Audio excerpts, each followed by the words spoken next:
Hello বন্ধুরা, আসসালামু আলাইকুম। আজ আমি তোমাদের জন্য নিয়ে এসেছি দম কিমা মশলা।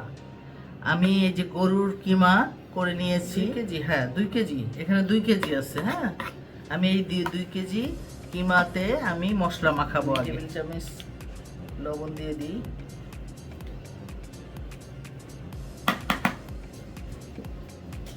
তারপরে দিয়ে দিব টক দই, এবার দিয়ে দিব আদা রসুন পেস্ট 4 চামচ। একসাথে আমার আদা রসুন পেস্ট করা 4 চামচ দিয়ে দিলাম। মাংসের মশলা, তারপরে দিয়ে দিব এই টালা গুঁড়া মশলা। এখানে আমার জয়ফল, জয়ত্রী, এলাচ, দারচিনি, তেজপাতা সব কিছু মিশানো আছে। মিশিয়ে আমি তেলে গুঁড়ো করে রেখেছি। ওই টালা মশলা 2 চামচ দিয়ে দিচ্ছি। টমেটো পিউরিটা দিয়ে দিই।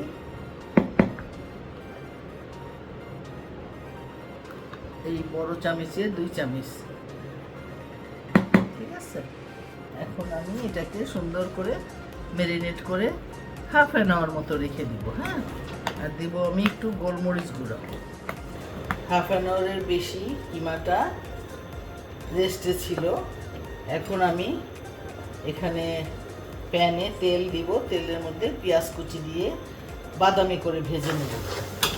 এর মধ্যে দিয়ে দিব আমি এলাচ, দারচিনি, তেজপাতা।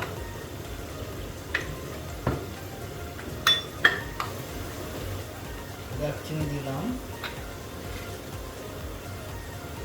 এলাচ দিয়ে দিলাম, তেজপাতা দিয়ে দিলাম। এখন আমি এর মধ্যে একটু মশলা মিশাবো।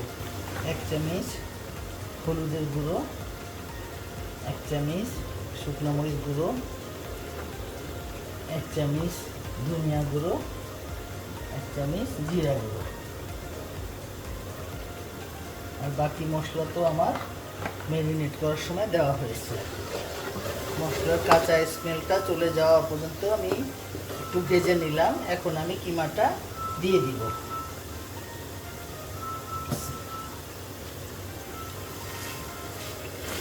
ঢেকে রাখবো, আস্তে আস্তে করে মশলাটা কিমার মধ্যে মিশে যাবে এবং কিমাটাও সিদ্ধ হয়ে যাবে। জালটা কমিয়ে রাখবো। আমার প্রায় হয়ে এসেছে আমার দম কিমা মশলা। এটা একটু আর একটু তেল ভাসবে।